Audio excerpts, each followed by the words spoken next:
വിശുദ്ധ ലൂക്കാ എഴുതിയ സുവിശേഷം അധ്യായം 7. ശതാധിപന്റെ ഭൃത്യനെ സുഖപ്പെടുത്തുന്നു. യേശു ജനങ്ങളോടുള്ള പ്രബോധനം അവസാനിപ്പിച്ച് കഫർനാമിലേക്ക് പോയി. അവിടെ ഒരു ശതാധിപന്റെ ഭൃത്യൻ രോഗം ബാധിച്ച് ആസന്നമരണനായി കിടന്നിരുന്നു. അവൻ യജമാനന് പ്രിയങ്കരനായിരുന്നു. ശതാധിപൻ യേശുവിനെപ്പറ്റി കേട്ട് തന്റെ ഭൃത്യനെ സുഖപ്പെടുത്തണമെന്ന് അപേക്ഷിക്കാൻ ചില യഹൂദ പ്രമാണികളെ അവന്റെ അടുത്ത് അയച്ചു. അവർ യേശുവിന്റെ അടുത്ത് വന്ന് കേണപേക്ഷിച്ചു പറഞ്ഞു, നീ ഇത് ചെയ്തു കൊടുക്കാൻ അവൻ അർഹനാണ്. എന്തെന്നാൽ അവൻ നമ്മുടെ ജനത്തെ സ്നേഹിക്കുന്നു, നമുക്ക് ഒരു സിനഗോഗ് പണിച്ചു തരികയും ചെയ്തിട്ടുണ്ട്. യേശു അവരോടൊപ്പം പുറപ്പെട്ടു. അവൻ അടുക്കാറായപ്പോൾ ആ ശതാധിപൻ തന്റെ സ്നേഹിതരിൽ ചിലരെ അയച്ച് അവനോട് പറഞ്ഞു, കർത്താവെ, അങ്ങ് ബുദ്ധിമുട്ടേണ്ട. അങ്ങ് എൻ്റെ വീട്ടിൽ പ്രവേശിക്കാൻ ഞാൻ യോഗ്യനല്ല. അങ്ങയെ നേരിട്ട് സമീപിക്കാൻ പോലും എനിക്ക് യോഗ്യതയില്ല എന്ന് ഞാൻ വിചാരിച്ചു. അങ്ങ് ഒരു വാക്കുച്ചരിച്ചാൽ മാത്രം മതി, എൻ്റെ ഭൃത്യൻ സുഖപ്പെട്ടുകൊള്ളും. കാരണം ഞാനും അധികാരത്തിന് കീഴ്പ്പെട്ടവനാണ്. എൻ്റെ കീഴിലും പടയാളികളുണ്ട്. ഞാൻ ഒരുവനോട് പോവുക എന്ന് പറയുമ്പോൾ അവൻ പോകുന്നു, വേറൊരുവനോട് വരിക എന്ന് പറയുമ്പോൾ അവൻ വരുന്നു. എൻ്റെ ദാസനോട് ഇത് ചെയ്യുക എന്ന് പറയുമ്പോൾ അവൻ ചെയ്യുന്നു. യേശു ഇത് കേട്ട് അവനെപ്പറ്റി വിസ്മയിച്ചു. തന്നെ അനുഗമിച്ചിരുന്ന ജനക്കൂട്ടത്തിന് നേരെ തിരിഞ്ഞ് അവൻ പറഞ്ഞു, ഞാൻ നിങ്ങളോട് പറയുന്നു, ഇസ്രായേലിൽ പോലും ഇതുപോലുള്ള വിശ്വാസം ഞാൻ കണ്ടിട്ടില്ല. അയക്കപ്പെട്ടവർ തിരിച്ചു ചെന്നപ്പോൾ ആ ഭൃത്യൻ സുഖപ്പെട്ടിരിക്കുന്നതായി കണ്ടു. നായിനിലെ വിധവയുടെ മകനെ പുനർജീവിപ്പിക്കുന്നു. അതിനുശേഷം അവൻ നായിൻ എന്ന പട്ടണത്തിലേക്ക് പോയി.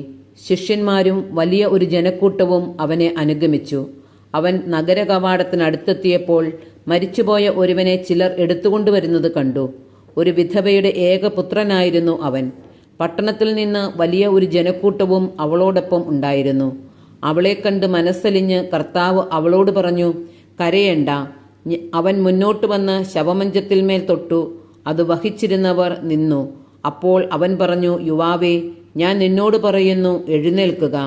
മരിച്ചവൻ ഉടനെ എഴുന്നേറ്റിരുന്നു. അവൻ സംസാരിക്കാൻ തുടങ്ങി. യേശു അവനെ അമ്മയ്ക്ക് ഏൽപ്പിച്ചു കൊടുത്തു. എല്ലാവരും ഭയപ്പെട്ടു. അവർ ദൈവത്തെ സ്തുതിച്ചുകൊണ്ട് പറഞ്ഞു, ഒരു വലിയ പ്രവാചകൻ നമ്മുടെ ഇടയിൽ ഉദയം ചെയ്തിരിക്കുന്നു. ദൈവം തൻ്റെ ജനത്തെ സന്ദർശിച്ചിരിക്കുന്നു. അവനെപ്പറ്റിയുള്ള ഈ വാർത്ത യൂദയ മുഴുവനിലും പരിസരങ്ങളിലും പരന്നു. സ്നാപകന്റെ ശിഷ്യന്മാർ യേശുവിനെ സമീപിക്കുന്നു. ഈ സംഭവങ്ങളെപ്പറ്റിയെല്ലാം യോഹന്നാന്റെ ശിഷ്യന്മാർ അവനെ അറിയിച്ചു. അവൻ ശിഷ്യന്മാരിൽ 2 പേരെ വിളിച്ച്, വരാനിരിക്കുന്നവൻ നീ തന്നെയോ അതോ ഞങ്ങൾ വേറൊരുവനെ കാത്തിരിക്കണമോ എന്ന് കർത്താവിനോട് ചോദിക്കാൻ പറഞ്ഞയച്ചു. അവർ അവൻ്റെ അടുത്ത് ചെന്ന് പറഞ്ഞു, വരാനിരിക്കുന്നവൻ നീ തന്നെയോ അതോ ഞങ്ങൾ വേറൊരുവനെ കാത്തിരിക്കണമോ എന്ന് ചോദിക്കാൻ സ്നാപക യോഹന്നാൻ ഞങ്ങളെ നിന്റെ അടുത്തേക്ക് അയച്ചിരിക്കുന്നു. അപ്പോൾ യേശു വളരെ പേരെ രോഗങ്ങളിൽ നിന്നും പീഡകളിൽ നിന്നും അശുദ്ധാത്മാക്കളിൽ നിന്നും സുഖപ്പെടുത്തുകയും അനേകം കുരുടന്മാർക്ക് കാഴ്ച കൊടുക്കുകയും ചെയ്തു. അവൻ പറഞ്ഞു, നിങ്ങൾ കാണുകയും കേൾക്കുകയും ചെയ്തതെല്ലാം ചെന്ന് യോഹന്നാനെ അറിയിക്കുക. കുരുടന്മാർ കാണുന്നു, മുടന്തന്മാർ നടക്കുന്നു, കുഷ്ഠരോഗികൾ സുഖപ്പെടുന്നു, ചെകിടർ കേൾക്കുന്നു, മരിച്ചവർ ഉയർപ്പിക്കപ്പെടുന്നു, ദരിദ്രരോട് സുവിശേഷം പ്രസംഗിക്കപ്പെടുന്നു. എന്നിൽ ഇടർച്ചയുണ്ടാകാത്തവൻ ഭാഗ്യവാൻ. യോഹന്നാനെക്കുറിച്ച് യേശുവിൻ്റെ സാക്ഷ്യം. യോഹന്നാന്റെ ദൂതന്മാർ പോയപ്പോൾ യേശു അവനെപ്പറ്റി ജനക്കൂട്ടത്തോട് പറയാൻ തുടങ്ങി. നിങ്ങൾ എന്തു കാണാനാണ് മരുഭൂമിയിലേക്ക് പോയത്? കാറ്റത്തുലയുന്ന ഞാങ്ങണയോ? അല്ലെങ്കിൽ പിന്നെ എന്തു കാണാനാണ് നിങ്ങൾ പോയത്? മൃദുല വസ്ത്രങ്ങൾ ധരിച്ചവനെയോ? മോടിയായി വസ്ത്രം ധരിച്ച് ആഡംബരത്തിൽ ജീവിക്കുന്നവർ രാജകൊട്ടാരങ്ങളിലാണല്ലോ. അതുമല്ലെങ്കിൽ എന്തു കാണാനാണ് നിങ്ങൾ പോയത്? പ്രവാചകനെയോ? അതെ, ഞാൻ നിങ്ങളോട് പറയുന്നു, പ്രവാചകനേക്കാൾ വലിയവനെ തന്നെ. ഇവനെപ്പറ്റിയാണ് ഇങ്ങനെ എഴുതിയിരിക്കുന്നത്. ഇതാ, നിനക്ക് മുമ്പേ എൻ്റെ ദൂതനെ ഞാൻ അയക്കുന്നു. അവൻ മുമ്പേ പോയി നിനക്ക് വഴിയൊരുക്കും. ഞാൻ നിങ്ങളോട് പറയുന്നു, സ്ത്രീകളിൽ നിന്ന് ജനിച്ചവരിൽ യോഹന്നാനേക്കാൾ വലിയവൻ ഇല്ല.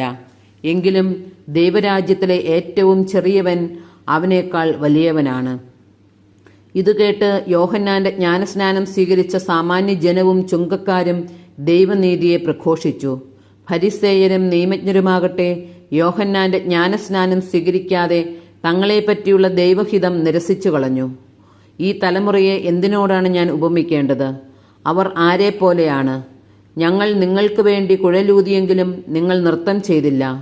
ഞങ്ങൾ നിങ്ങൾക്ക് വേണ്ടി വിലാപഗാനം ആലപിച്ചുവെങ്കിലും നിങ്ങൾ കരഞ്ഞില്ല എന്ന് ചന്തസ്ഥലത്തിരുന്ന് കൂട്ടുകാരോട് വിളിച്ചു പറയുന്ന കുട്ടികളെപ്പോലെയാണ് അവർ. എന്തെന്നാൽ യോഹന്നാൻ അപ്പം ഭക്ഷിക്കാത്തവനും വീഞ്ഞു കുടിക്കാത്തവനുമായി വന്നു. അവനെ പിശാച് ബാധിച്ചിരിക്കുന്നു എന്ന് നിങ്ങൾ പറയുന്നു.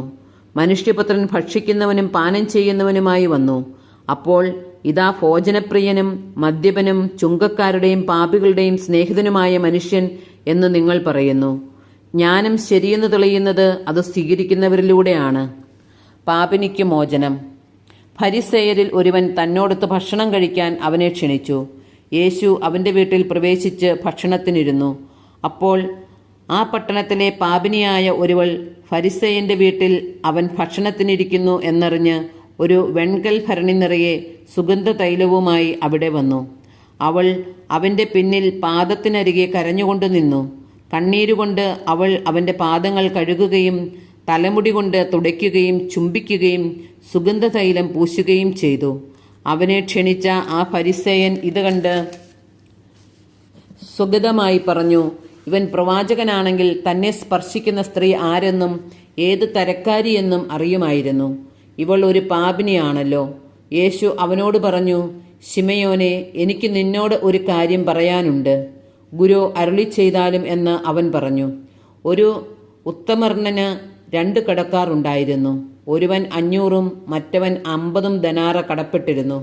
വീട്ടാൻ കഴിവില്ലാത്തതുകൊണ്ട് ഇരുവർക്കും അവൻ ഇളച്ചുകൊടുത്തു. ആ 2 പേരിൽ ആരാണ് അവനെ കൂടുതൽ സ്നേഹിക്കുക? ശിമയോൻ മറുപടി പറഞ്ഞു, ആർക്ക് അവൻ കൂടുതൽ ഇളവ് ചെയ്തോ അവൻ എന്ന് ഞാൻ വിചാരിക്കുന്നു. അവൻ പറഞ്ഞു, നീ ശരിയായി തന്നെ വിധിച്ചു. അനന്തരം യേശു ആ സ്ത്രീയുടെ നേരെ തിരിഞ്ഞ് ശിമയോനോട് പറഞ്ഞു, നീ ഈ സ്ത്രീയെ കാണുന്നല്ലോ. ഞാൻ നിന്റെ വീട്ടിൽ വന്ന് കാല് കഴുകുവാൻ നീ എനിക്ക് വെള്ളം തന്നില്ല.